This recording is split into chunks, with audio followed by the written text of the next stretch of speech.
Hello, I'm Robert Ellsberg. I'm the publisher of Orbis Books, and I'm very honored and privileged to be joined today by our new author, Matthew Fox, whose essential writings on creation spirituality is the newest volume in our Modern Spiritual Master series. And I've been editing this series for about 25 years, and we've published about 75 volumes. And I don't often get an opportunity to sit down with a living spiritual master. So it's a real pleasure today. This is an extraordinary kind of synthesis of some of the key ideas of Matthew Fox from a very long career. I don't think I could introduce him better than reading the first couple of sentences from the very good introduction by the editor, Charles Burak, who says, "Matthew Fox is the passionate prophet and Pied Piper of creation-centered spirituality, a radical priest, visionary theologian, and ecumenical mystic. He has devoted 5 decades to exploring the creation spirituality traditions in Christianity and other world religions, as well as demonstrating their relevance to the significant challenges of our time." And goes on later to say, "He believes that every person is graced with the capacity to be a mystic, an artist, and a prophet, and that all of us are called to actualize our sacred gifts in unique ways, and in doing so to enrich, sanctify, and celebrate life." Well, the obvious first question on a book of your essential writings on creation spirituality is to invite you to tell us what creation spirituality is all about. Well, creation spirituality begins the journey of spirituality with creation, which is everything, with the cosmos, with the universe, with our creation as human beings, with 13.8 billion years that has been the unfolding of creation. And in other words, it doesn't begin with the human. It's not anthropocentric. And why should it? Because the human is Homo sapiens is maybe 300,000 years old, and the universe is 13.8 billion years old. And interesting enough, the Bible does not begin with the human. I swear most Christian preachers have had the first page, the first chapter of their Bible ripped out by somebody because they leap right into human sin. And that's not how the Bible begins. The Bible begins with cosmology. It's a story of the universe happening and the earth and the sun and the moon. And after all the stages, it says, well, this is good, this is good, this is good. And when it's all together and humans come on board at the end, which is parallel to the scientific creation story today, humans come last, then the word is very good. And that word good in Hebrew can be translated beautiful. So also we're saying it's beautiful, it's beautiful, it's beautiful, and it's very beautiful. That's how the Bible begins, and that's what original blessing is about in creation spirituality, that we begin with the goodness of the world, the goodness of our existence, and then you're in a place to deal with the mistakes that humans make, which can be gross, such as we're facing today with war in Ukraine and with climate change and with all the other mistakes that humans make and continue to make. But you're not going to get out of that morass by beginning with the human. And it is part of the modern consciousness that we've inherited, of course, that everything begins with the human. I think, therefore I am, says Descartes. Nothing could be further from the truth. The universe exists, therefore we are. The earth exists, therefore we are. All these other creatures on the earth exist, therefore we are. So to begin with humans and sin is simply to invite disaster. How do you reckon Christian theology would have unfolded in a very different way if it had taken this route instead? Such a different way. For example, Julian of Norwich, who's sitting over my shoulder here, and my most recent book was on her, 15th century, she lived through the pandemic. And Thomas Berry says that it's because of that pandemic in the Middle Ages and the bubonic plague of the 15th century that Christian spirituality died, because the trust of nature was lost and people went into this fear of death this angst of living, and guilt and shame took over. And then, of course, that was just 150 years before the Protestant Reformation. And so, and 100 years before Europeans set sail for Africa and the Americas and the Pacific Islands. And look what we did to the indigenous people. So all that would not have happened if in the 15th century, two popes wrote 3 bulls that we call the Discovery Doctrine, which gives permission to Catholic kings and queens to go to all these lands and take whatever they want, literally, because these people aren't Christian. And so if we began with creation, we would have been sitting down with the native people and asked them, well, what stories do you tell your children about creation? And how do you teach your children to relate to nature, and including their own nature, their bodies and so forth? All of history would have been changed if Julian of Norwich, for example, who said that God is the goodness in nature and God is nature and so forth. So she had this creation spiritual tradition within her bones. If her theology had been followed 100 years after she died, when the sailors set forth for the continents of the world, history would have been so different, so different. There would have been this rapport between indigenous wisdom and Christianity and the European consciousness. And instead, there was the colonialism, the genocide, the racism, and all the rest. So things could have been very different. And of course, the Jewish tradition begins with the original blessing. I mean, that's Genesis 1. But that we're all made in the image and likeness of God. And that's all creatures are made in the image too. And so there's a sacredness about creation. And with that comes awe and reverence and gratitude. And that's the springboard for our spiritual lives and for mysticism that what the mystics call the via positiva. And again, Julian picks up on that when she says that joy is our birthright.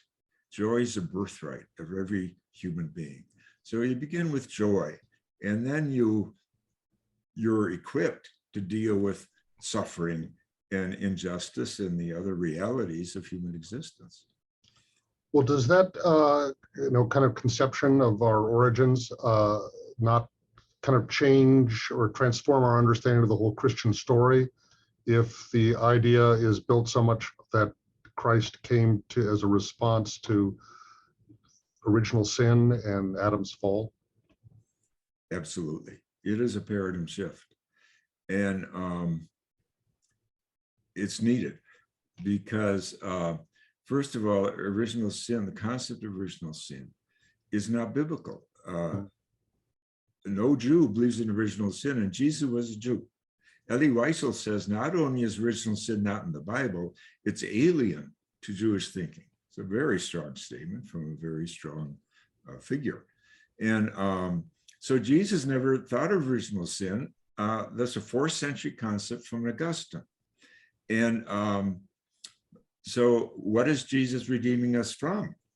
Well, there are many things to redeem us from our forgetfulness, and of course, from our greed, and from our violence, and from our not caring, and so forth. I mean, he reached deep into the Jewish tradition to tell us in Luke 6, be you compassionate as your creator in heaven is compassionate. Because in the Jewish tradition, compassion is the secret name for God. And Jesus kind of lets the secret out of the bag. And of course, he pays a price for it too, at the hands of the empire and of certain religious leaders of his day who were in bed with the empire. And so, yes, it sheds a whole new light. And of course, it's about the cosmic Christ. That is to say, the Christ in all of us and in all beings, John 1, the light in all beings.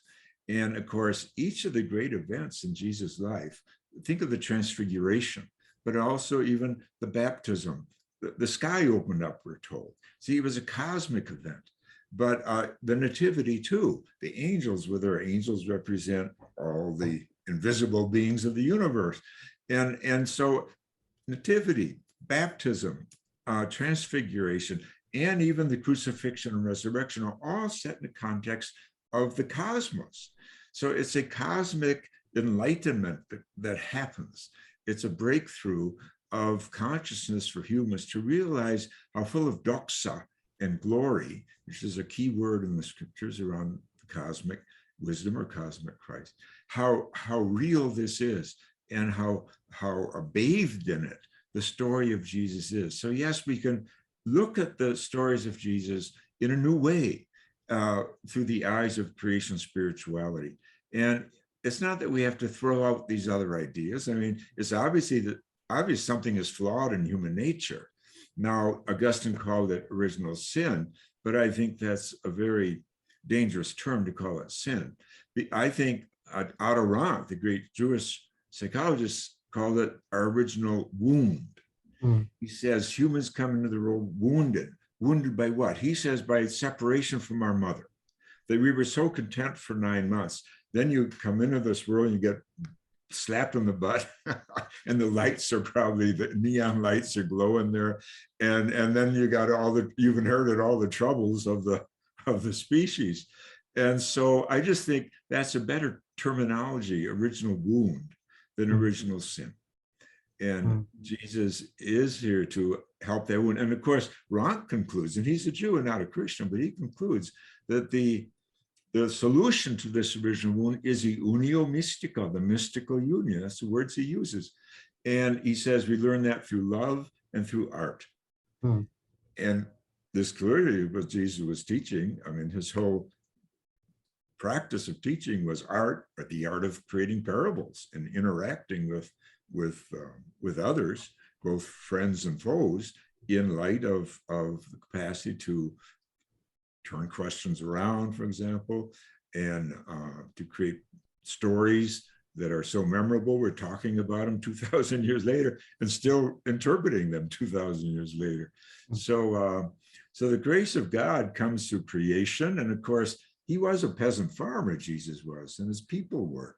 So, and of course, he was a carpenter. So he was so in tune. I mean, all of his parables are just bathed in observation about sparrows falling from trees and about rain that falls on just and unjust and about mustard seeds and leaven and the bread making. I mean, he was so grounded and earthy. And this is how spirit works. It works through everyday realities. And, you know, it's not a promise of something in the future. The kingdom of God, he said, is here. So there's already all this grace and all this beauty and so much to be grateful for in the world where we find ourselves. I know that you trained with the Dominicans in Paris, and at a time when they were kind of facing theological roadblocks, they devised what they called a ressourcement, and sort of going back to earlier sources as a fruitful foundation for theology. And it occurs to me you've done something similar in your retrieval of the wisdom of the great mystics, some of whom you write about in this book. But that's one of the things you're well known for, your writings about Meister Eckhart, Hildegard of Bingen, and Julian of Norwich. Was that, what was it like for you to kind of discover that kind of hidden wisdom that was there sort of in plain sight? Mm-hmm. Well, it was wonderful because to me, the mystics speak to the depths of our soul, our deepest experiences, both of joy and of grief and suffering and brokenness, the dark night of the soul, and all these important realities that we go through as individuals and as a species at this time. I think we're in the dark night of our species, I believe. But yes, these mystics, they're the ones, I think, who really caught what Jesus' basic message was. And of course, many of them paid a price. Meister Eckhart was condemned a week after he died and pretty much forgotten in the theological world, though the philosophical world picked up on him. And of course, Thomas Aquinas was rationalized so much, but there's this deep mystical side to him that in fact Eckhart stands on his shoulders. They were both Dominicans. And I really loved going back to Aquinas and finding things there that all my Dominican training did not lay out for me. I find them on my own, and how to translate all kinds of books that have never been translated that Aquinas wrote. Many of his scripture commentaries and other commentaries, and you find a much richer personality there than you get in the Summa, which is rich in its own way, but it's bound by scholastic questioning and answering. The form there is quite stiff, but you find him much looser in his biblical commentaries and other commentaries. So, and of course, Julian is amazing. And of course, Hildegard of Bingen, who precedes all of them. And Frances came 2 years after she died. And she really lays out, I think, I call her the grandmother of the Rhineland mystics. But the Dominican who was really important to me in Paris was Père Chanou, who was, of course, Peritus at the Second Vatican Council, played a very big role in the document of the Church in the Modern World. But he's the one who named the difference between the fall redemption tradition, that begins with the fall, and the creation tradition that begins with creation. And I remember the moment that he said that in class, I almost fell out of my chair. It was like Paul falling out of his horse. It was such a revelation to me to have creation spirituality named for me. I think partly because I grew up in Wisconsin and I was close to nature. And back then we had 4 real seasons. That was before climate change really hit. And I just felt this was missing in a lot of my Dominican training. And also, you know, the relationship to the body. And of course, there's a very big difference between the Greek relationship to the body, Platonism and all that, which is heavy in Christianity by way of Augustine and the Neoplatonists, versus Aquinas's reach out to Aristotle, and he says, I prefer Aristotle to Plato because he doesn't denigrate matter, he doesn't denigrate the body. So that whole relationship of history, therefore, and the things a body does, and this is why cosmology is so important. It tells us where our bodies come from, and it's in our bodies that we carry 13.8 billion years of history, literally. And the atoms of the original fireball are in us. And I mean, this is, to me, terribly exciting and important. And it's the basis of awe and reverence and gratitude. Therefore, it is the beginning of wisdom and of hope, really, of hope that we've been born of so amazing a journey. And all this gets stirred when we honor the creation from which we all come and in whom we all exist. And to see God as creator, you know, Meister Eckhart said, whenever you talk about God the creator, you're talking about goodness. Now that's a statement, this pure original blessing statement, because blessing is just a theological word for goodness, you see. So to begin with goodness, why wouldn't we want to begin with goodness? Sure, we get wounded along the way, but we have to return to that source. And, you know, a big difference between patriarchal religion and creation spirituality is, of course, the role of the divine feminine. That, of course, wisdom is feminine. And she's feminine in the Bible. She's feminine in the East. Kuan Yin is over my shoulder here. And to leave wisdom out and make education just a pursuit of knowledge, which our culture has been doing for centuries, is so dangerous. It takes us to where we are now, where Gaia, Mother Earth, becomes a victim. There's matricide going on, the killing of the mother. And the return of the divine feminine. And to Catholicism's credit, of course, it kept Mary alive through all these centuries. And to Catholicism's credit, there is a space there for the divine feminine.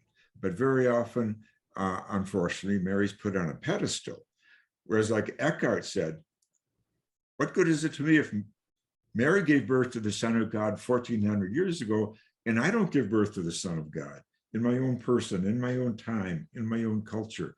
So we have to get Mary off the pedestal, and among us, And she taught us how it's possible to give birth to God, and we all have to do it. She didn't do it all. She did it 2,000 years ago. We need to do it too in our culture. What does it mean when you say that we are all called to be mystics and prophets, or that we have that capacity within us? Well, I think a mystic is simply a lover. And the prophet is the warrior. The mystic says yes. The prophet in us says no. So the prophet stands up to that injustice. And as Rabbi Heschel says, the prophet interferes with injustice. So the prophet, well, William Hawking says a prophet is a mystic in action. So the prophet defends what one cherishes, what one loves. And so that's right. There's certain energy, the yes energy from the mystic, but then there's the lover energy from the mystic, but then there's the no energy, the refusal, the willingness to interfere and even pay a price for interfering that the prophet has to do. And so I think adult spirituality is about both being a mystic and a prophet. And I think Jesus calls us to that. And so many other of these great figures who followed in his spirit have tried to do the same. Well, I want to thank you very much for joining me today, Matthew Fox, and urge everyone, please, if you like a little bit more of what you tasted here, to read this wonderful book on the central writings on creation spirituality. Well, thank you, Robert. Thank you for the wonderful series that you've been working on for 25 years. I'm glad to be part of it. Pleasure. Thank you. God is still alive for us to have this conversation. Absolutely, yes. Many more, I hope. Thank you.